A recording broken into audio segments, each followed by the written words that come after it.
লাল দেয়ালের কাচের স্বচ্ছ জানালার ঘর, তার ভেতরে আরেকটি ছোট টিনের ঘর। দাবি করা হচ্ছে এটি স্বাধীন বাংলাদেশের প্রথম ডাকঘর।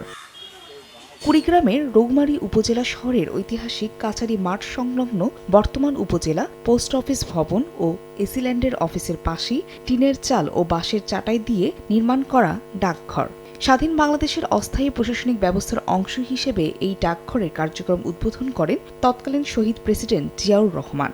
ডাকঘর ও ব্যবহৃত জিনিসপত্র নিদর্শন হিসেবে পরবর্তী প্রজন্ম ও দেশবাসীর কাছে তুলে ধরার দাবি স্থানীয়দের। এটা হচ্ছে বাংলাদেশের প্রথম পোস্ট অফিস। 1971 সালের 28শে আগস্ট এই পোস্ট অফিস শহীদ প্রেসিডেন্ট জিয়াউর রহমান উদ্বোধন করেন।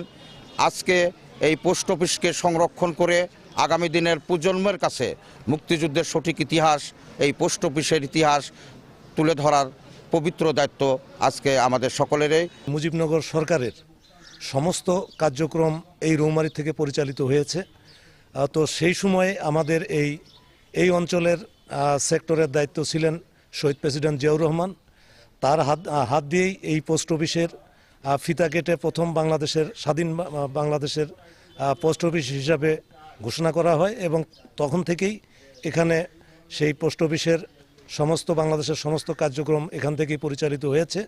এটা যেহেতু বাংলাদেশের প্রথম পোস্ট অফিস, এটাকে আরও সংরক্ষণ করে মানে পোস্ট অফিসের জাদুঘর হিসেবে, বাংলাদেশের পোস্ট অফিসের জাদুঘর হিসাবে এটাকে রূপান্তরিত করা, যাতে সারা বাংলাদেশের মানুষ এখানে এসে এই বাংলাদেশের পোস্ট অফিসটা দেখতে আসে। এই পোস্ট অফিসের মাধ্যমে সারা বাংলাদেশে মুক্তিযুদ্ধ চলাকালীন যে মেসেজ ছিল সেগুলো আদান প্রদান করেন। আমরা দাবি করব রৌমারী উপজেলা পক্ষ থেকে রৌমারীকে মুক্তাঞ্চল ঘোষণা এবং কালের সাক্ষী হিসেবে পোস্ট অফিসকে সংরক্ষণ করা। যেহেতু এখন লেখালেখি বা চিঠি আদান প্রদান হয় না, আমরা ভবিষ্যৎ প্রজন্ম আশা করে যেন এগুলো ভালোভাবে সংরক্ষণ করা হয় এবং পরবর্তী প্রজন্ম যেন জানে যে রৌমারীতে স্বাধীন বাংলাদেশের প্রথম পোস্ট অফিস ছিল। সম্প্রতি দেশের প্রথম ডাকঘরটি প্রদর্শনী গিয়ে সংরক্ষণের ব্যবস্থা নেন প্রশাসনের ঊর্ধ্বতন কর্মকর্তারা। সিল, দাঁড়িপাল্লা, ডাক বাক্স ও বাইসাইকেল সংরক্ষণ করে রাখা আছে নতুন পোস্ট অফিসে।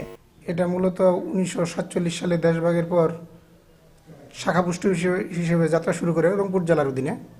এটা পরবর্তীতে 1966 সালে সাব পোস্ট অফিসে রূপান্তর হয়। সাব পোস্ট অফিসে রূপান্তর হলে এটা 1971 সালে আগস্ট মাসে, স্বাধীনতার পূর্বে এটা মুক্তাঞ্চল ছিল, আপনারা অবশ্যই জানেন। তো ওখানে 1971 সালে আগস্ট মাস থেকেই এটা সাব পোস্ট অফিস হিসেবে কার্যক্রম শুরু করে এবং সেই হিসেবে এটা স্বাধীন বাংলাদেশের প্রথম পোস্ট অফিস। এটা 1991 সাল পর্যন্ত ওইখানে কার্যক্রম ছিল আমাদের। 1991 সালের পরে নতুন ভবনে আমরা চলে আসি। নতুন ভবনে চলে আসার পর ওটাকে পোস্ট অফিস জাদুঘর হিসেবে রূপান্তর করা হচ্ছে ওই রৌমারী জেলা প্রশাসনের অধীনে। ওটা কার্যক্রম শেষের দিকে হয়তো অতি সত্বরই ওটা উদ্বোধন হবে। রৌমারী উপজেলার একটি গর্বের বিষয় হচ্ছে এখানে আমরা জানি যে 1947 সালে দেশভাগের পর প্রথম আমরা যেটার জনশ্রুতি আছে এবং বিভিন্ন ডকুমেন্টসে আমরা দেখতে পাই যে রৌমারীতে প্রথম সাব পোস্ট অফিস এখানে স্থাপিত হয়। সেটির জরাজীর্ণ ছিল, সেটি রিনোভেশন করার জন্য, সংস্কার করার জন্য আমরা সরকারিভাবে উদ্যোগ নিয়েছি এবং অলরেডি সংস্কার কাজ আমাদের শেষ হয়ে গিয়েছে।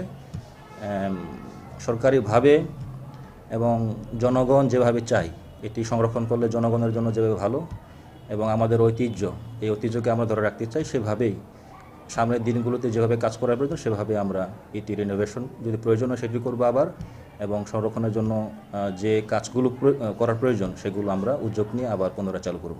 1947 সালে ভারত পাকিস্তান বিভক্তির পর তৎকালীন রংপুর জেলার অধীনে রৌমারী শাখার ডাকঘরটি স্থাপন করা হয়। সময় সংবাদ, কুড়িগ্রাম।